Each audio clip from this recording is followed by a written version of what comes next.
हर day जब सुबह उठना तो पक्का मानना यही मेरा भोग है तेरे लिए कि बस आज का दिन मुझे परमात्मा ने दिया है, आज तो ऐसा परफॉर्मेंस करूंगा। अब समझो इंडियन टीम में किसी का सिलेक्शन हो 1-2 साल के बाद तो पूरा दम लगा देता है कि आज गए तो फिर तो रिटायर ही होना पड़ेगा, अब दोबारा कोई नहीं लेगा मुझे।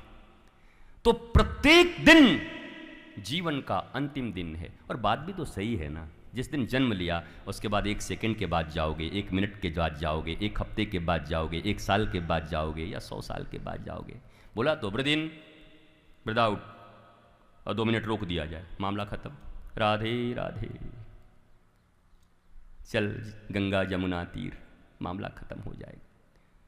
आप ऐसे जी के देखिए हर दिन उत्साह के साथ, जो मिले आखिरी बार मिल रहे हैं, कोई शिकवा शिकायत मत रखना किसी से। बोलो आखिरी बार मिल रहे हैं, हाउ आर यू, कैसे हो, अच्छे हो, आओ आओ कुछ पालो कुछ खा लो।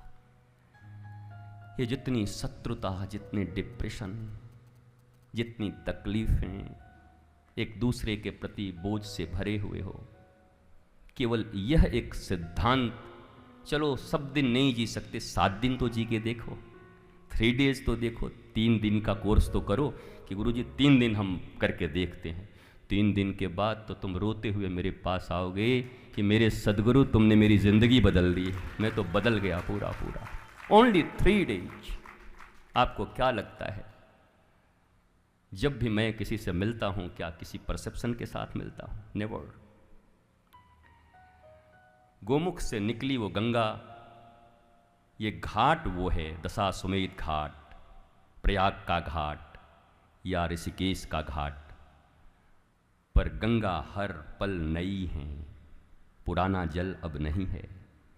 वैसे ये शरीर तुम्हें दिखता होगा कि यही वो हैं, पर याद रखना ये प्रतिपल नव नवायमान जो भगवान ईश्वर नंद नंदन गोविंद को कहा जाता है, संत और साधु भी प्रतिपल नव नवायमान होते हैं। उसी तरह तुम आए और एक नया एहसास, एक नई जिंदगी तुम्हें देखकर, वो तुम उपन्यास लिखते रहते हो, पिछली बार गड़बड़ हुआ था, इस बार फिर मेरे को पकड़ेगा, इधर कुछ नहीं है, तुम अपने ही उपन्यास लिख रहे हो। अच्छा तो हमको बोलेंगे तो हम भी बोल ही देंगे, बहुत हो गया, हम भी देख रहे हैं, हमारे ऊपर ही सिर्फ जोर चलेगा। रख रहा उपन्यास बेचारा, इधर बंदा तो आराम से बैठा है, वो कमरे में बैठ के उपन्यास लिख रहा है, रात तक इतना उपन्यास लिख दिया, सामने आए, कैसा है, सब गलती हमारी नहीं है। अरे हम गलती कहां पर, हम तो रबड़ी खिला रहे हैं तुम्हें। कई लोगों को तो ऐसे ही पकड़ लेता हूं मैं, इधर आ, गलत बोल रहा होगा, हम के क्या, अबे बिहारी जी से रबड़ी आई थी, तुझे दे रहा हूं लेखा।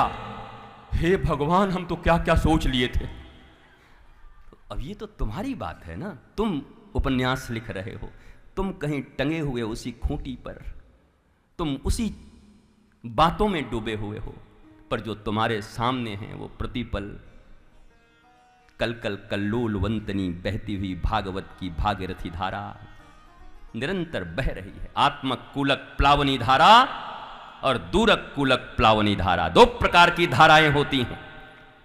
दूरक कूलक प्लावनी धारा वो गंगा जमुना सरस्वती, ये गोमती नर्मदा, ये कौन है? दूरक कूलक, यहां जाना होगा।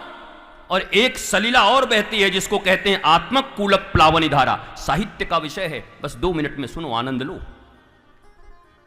आत्मक कूलक प्लावनी धारा क्या है? जो तुम्हारे आत्मा के करीब से होकर गुजरती है।